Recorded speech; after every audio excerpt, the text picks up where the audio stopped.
Sabarmati online classes में आप सभी का स्वागत है। तो इस वीडियो में हम क्लास 12 हिंदी के अंतर्गत मोस्ट इम्पॉर्टेंट टॉपिक की हमें हिंदी में क्या पढ़ना है जिससे आपको बोर्ड एग्जाम में 100 में से 100 मार्क्स मिल सके। तो चलिए देखते हैं टॉप 10 इसमें हम चीज़ें देखेंगे। तो फर्स्ट हमारा है जीवन परिचय। तो जीवन परिचय दो प्रकार से आएगा, एक तो लेखक का और दूसरा कवि का। तो लेखक में मुख्यतः हमें वासुदेव शरण अग्रवाल जी का और आचार्य हजारी प्रसाद जी का याद करना है। किसका किसका? वासुदेव शरण अग्रवाल जी का और आचार्य हजारी प्रसाद द्विवेदी जी का। इसके साथ ही अगर एक और आप याद करना चाहें तो एपीजे अब्दुल कलाम जी का भी याद कर सकते हैं, वरना ये दो हमारे मोस्ट हैं, इनमें से आपको एक मिल जाना है। इसके बाद अगर हम बात करें कवि में कि हम कवि में किसका जीवन परिचय याद करेंगे, तो अयोध्या सिंह उपाध्याय हरिऔध जी का और महादेवी वर्मा जी का। तो अयोध्या सिंह उपाध्याय हरिऔध जी का और महादेवी वर्मा जी का, ये आपको एकदम अच्छे से याद करना है। और अगर आप तीसरा भी याद करना चाहें तो जयशंकर प्रसाद जी का याद कर सकते हैं। तो इस प्रकार से आप लोगों को ये जीवन परिचय याद करना है गद्य और पद्य के लिए। इसके बाद हम बात करते हैं सेकंड जो हमारा पॉइंट होगा ना, वो है गद्यांश और पद्यांश, कि आप लोग गद्यांश किस पाठ का पढ़ें, पद्यांश किस पाठ का पढ़ें।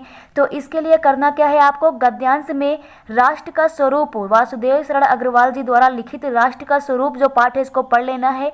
और अगला पाठ आपको पढ़ना है अशोक के फूल का। इससे आपको एक गद्यांश देखने को मिल जाएगा। तो अशोक के फूल जो हजारी प्रसाद द्विवेदी जी ने लिखा है और राष्ट्र का स्वरूप वासुदेव शरण अग्रवाल जी ने लिखा है।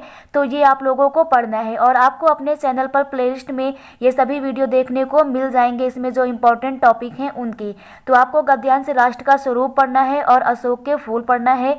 पद्यांश में अगर बात करें तो आपको पवन दूतिका पढ़ना है, अयोध्या सिंह उपाध्याय हरिऔध जी का पवन दूतिका पढ़ना है। इसी के साथ में आपको जयशंकर प्रसाद जी का श्रद्धा मनु पढ़ना है। किसका? जयशंकर प्रसाद जी का। और अगर आप इसके साथ एक और पढ़ना चाहें तो नौका विहार भी आप पढ़ सकते हैं। तो ये इंपॉर्टेंट पद्यांश हो जाएगा। इसके बाद थर्ड पॉइंट हम लोग देखते हैं, बात करते हैं संस्कृत में कि संस्कृत में हमें क्या पढ़ना है।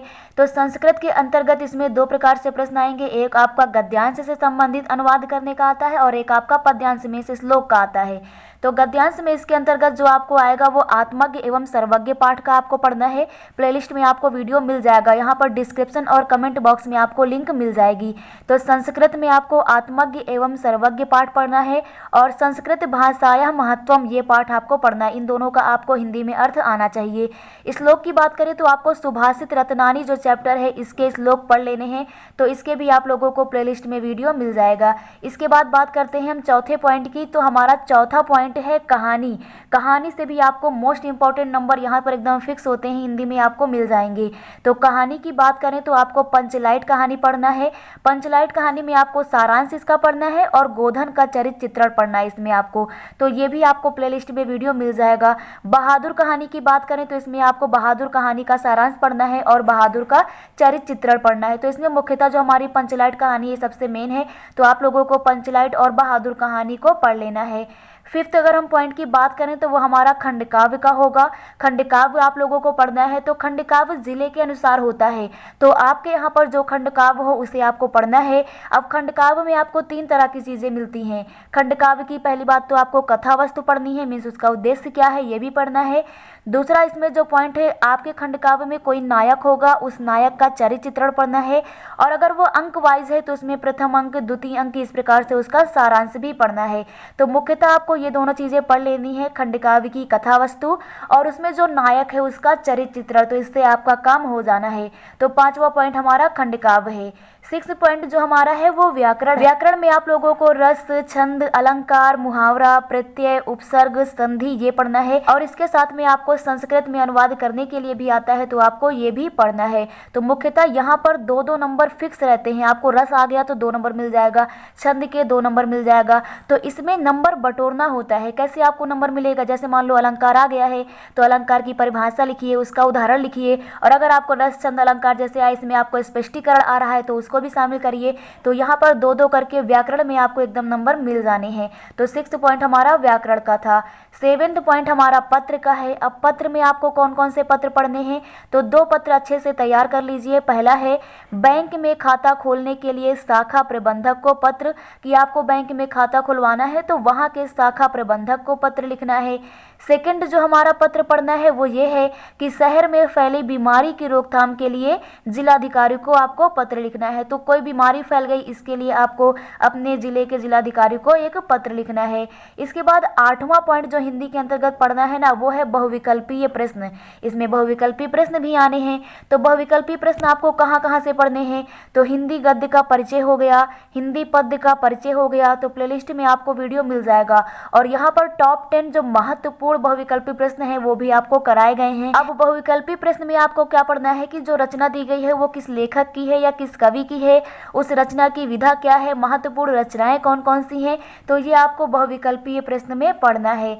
इसके बाद बात करते हैं निबंध की। तो महत्वपूर्ण जो निबंध हैं वो हमारे ये टॉप 5 दिए गए हैं, जिसमें आपको फर्स्ट कोरोना वायरस, ये मोस्ट इंपॉर्टेंट है।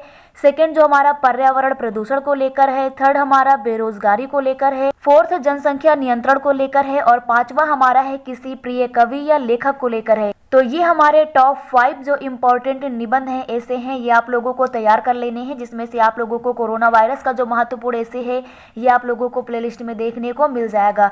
इसके बाद 10 पॉइंट जो हमारा है वो बचाव की। अगर आप लोगों को बचाव नहीं है, मीन्स ये 10 पॉइंट नहीं क्लियर होगा ना, तो शुरुआत के जो 9 पॉइंट है वो क्लियर होने पर भी आपको कोई फायदा नहीं होना है। तो आपको 10 पॉइंट याद करना है, आपको बचाव करना है। पहला पॉइंट तो ये है कि आपको पेपर में केवल और केवल नीले और काले पेन का, मीन्स ब्लैक और ब्लू पेन का ही प्रयोग करना है और केवल ब्लैक स्केच का ही प्रयोग करना है। इसके अतिरिक्त अन्य कोई पेन आप यूज नहीं करोगे, ना ही अन्य कोई स्केच आप यूज करोगे। स्केच केवल आप ब्लैक ही यूज करोगे।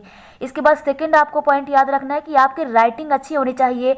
आप ज़्यादा उसमें काटे पीटे नहीं, कटिंग पीटिंग उसमें ज़्यादा ना करें।